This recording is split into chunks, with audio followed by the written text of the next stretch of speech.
Hello dear students, hello प्यारे बच्चों। इस वीडियो में डिस्कस करने वाले एक नया टॉपिक, हमारा टॉपिक का डिस्कशन है ट्रांसडक्शन। इसके बारे में डिस्कस करेंगे। जेनेटिक रिकॉम्बिनेशन 3 टाइप का होता है, उसमें से थर्ड टाइप हमारा कौन सा है, ट्रांसडक्शन। तो हम जेनेटिक रिकॉम्बिनेशन के टॉपिक ट्रांसडक्शन को डिस्कस करने वाले हैं। एग्जाम पॉइंट ऑफ व्यू से बहुत ही इंपॉर्टेंट टॉपिक है, यहाँ से क्वेश्चन एग्जाम में आते रहे हैं, आगे भी देखने को मिलेंगे। वीडियो को एंड तक देखना है, बहुत ध्यान से देखना है, आपको सब बातें समझ में आ जाएंगी कैसे यहाँ से क्वेश्चन बन सकता है। My name is Deepak Lather, I am going to explain all this इन वीडियो को स्टार्ट करते हैं। हमारा टॉपिक का डिस्कशन क्या है बेटा, ट्रांसडक्शन। तो हमने देखा था जेनेटिक रिकॉम्बिनेशन जो होता है बेटा वो 3 टाइप का हो सकता है, 3 टाइप हो सकता है, ट्रांसफॉर्मेशन, कॉन्जुगेशन और ट्रांसडक्शन। तो हम ट्रांसडक्शन की बात कर रहे हैं, तो इसकी डिस्कवरी किसने की थी, लीडरबर्ग और जिंटर ने डिस्कस किया था। किस में डिस्कवर किया था, सैल्मोनेला टाइफीमुडियम में। तो फर्दर 1952 में डिस्कवर किया था। इसके बारे में डिटेल में हम डिस्कस करेंगे कैसे होता है ट्रांसडक्शन का मेथड। देखो ट्रांसडक्शन जो है यहाँ पे इसके अंदर सैल्मोनेला टाइफीमुडियम मान लो बैक्टीरियम है जिस पे बैक्टीरियोफाज ने अटैक कर दिया। बैक्टीरियोफाज क्या है, एक वायरस जो होता है फाज वायरस के लिए यूज़ करते हैं और बैक्टीरिया को अटैक करता है, तो इसको क्या बोलते हैं, बैक्टीरियोफाज। जैसे कि आप देख सकते हैं इस बैक्टीरिया के पास में अपना जेनेटिक मटेरियल है। ये बैक्टीरियोफाज के पास में, आपको पता है वायरस के पास में जेनेटिक मटेरियल होता है और प्रोटीन का कोट होता है।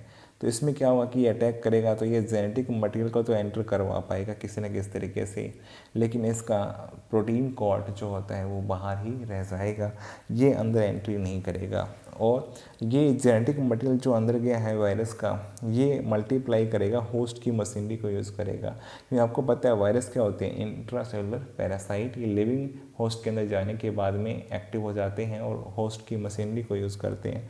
तो इसने क्या किया, बैक्टीरियोफाज ने जेनेटिक मटेरियल को इंसर्ट कर दिया और अंदर जा कर के होस्ट सेल की हेल्प से अपनी कॉपी बना ली जेनेटिक मटेरियल की।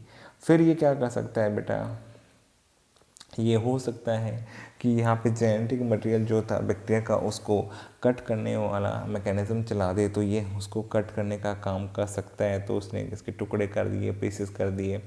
जैसे ये ब्रेक हो गया, पीसेस में ब्रेक होने के बाद में यहाँ पर क्या होगा बेटा, ये साथ में अटैच कर लेगा अपने जेनेटिक मटेरियल को बैक्टीरिया के साथ में। क्योंकि यहाँ पे अगर इसने इसको अटैच कर लिया तो यहाँ पे क्या हो सकता है कि जब नया बैक्टीरिया जो इसकी प्रोटीन्स बने थे वो प्रोटीन असेंबल हो जाएं इस बैक्टीरियम के अंदर, और ये साथ में अपना जेनेटिक मटेरियल पैक करेगा, उसके साथ में होस्ट सेल का न्यूक्लियोइड एजिनोफोर भी यहाँ पे साथ में अटैच हो जाएगा, तो होस्ट सेल को भी मार देगा ये।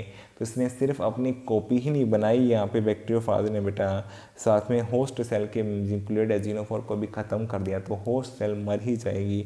फिर उसका लाइसिस होगा, लाइसिस होने से क्या है यहाँ पे जो यहाँ पर बैक्टीरियोफाज या वायरस बने थे वो सब बाहर आ जाएंगे, जिनके पास अपना जेनेटिक मटेरियल तो है ही, साथ में इस बैक्टीरियम का भी न्यूक्लियोइड का जेनेटिक मटेरियल भी है।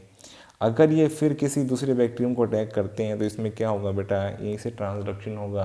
तो यहाँ पे अगर ये अटैक करेंगे तो आपको पता है बैक्टीरियोफाज ने अटैक किया फिर से, तो ये बैक्टीरियोफाज अपना जेनेटिक मटेरियल एंटर करेगा। तो ये सिर्फ अपना जेनेटिक मटेरियल एंटर नहीं करेगा आपकी बार, इसके साथ में जो फर्स्ट बैक्टीरियम था बैक्टीरियम 1 का भी जेनेटिक मटेरियल आ गया है और यहाँ से जीन का ट्रांसफ़र हो गया है बेटा। तो बैक्टीरियम 1 से बैक्टीरियम 2 के जेनेटिक मटेरियल के ट्रांसफ़र का काम हुआ है। तो बेटा यहाँ पे बैक्टीरियम 1 ने अपना जेनेटिक मटेरियल ट्रांसफ़र कर दिया बैक्टीरियम 2 को, इसलिए इसको क्या बोल रहे हैं, जेनेटिक रिकम्बिनेशन। जीन्स का क्या हो रहा है, न्यू कम्बिनेशन बन रहा है, और इस कम्बिनेशन में जो है न्यू कम्बिनेशन बनेंगे बेटा, तो बैक्टीरियम 1 से 2 के पास चला गया है, ट्रांसफ़र हो गया है। तो आप देख सकते हैं ट्रांसफ़र ऑफ मटेरियल किसकी हेल्प से हुआ, बैक्टीरियोफाइज की वजह से हुआ, वायरस की वजह से हुआ बेटा। यहाँ पे इसको ट्रांसडक्शन बोला गया है इस मेथड को। तो मुझे उम्मीद है ये मेथड आपको समझ में आ गया होगा। यहाँ पे कैसे बैक्टीरिया जो है अपनी कॉपी बनाते हैं, तो एक तरह से ये ट्रांसडक्शन जो है रेप्लिकेशन ऑफ बैक्टीरिया भी हो के साथ में क्या इसका हो रहा है, बैक्टीरियोफाज का हो रहा है, एक तरीके से वायरस का हो रहा है, और साथ में जेनेटिक मटेरियल ट्रांसफ़र हो रहा है बैक्टीरियम का यहाँ पे।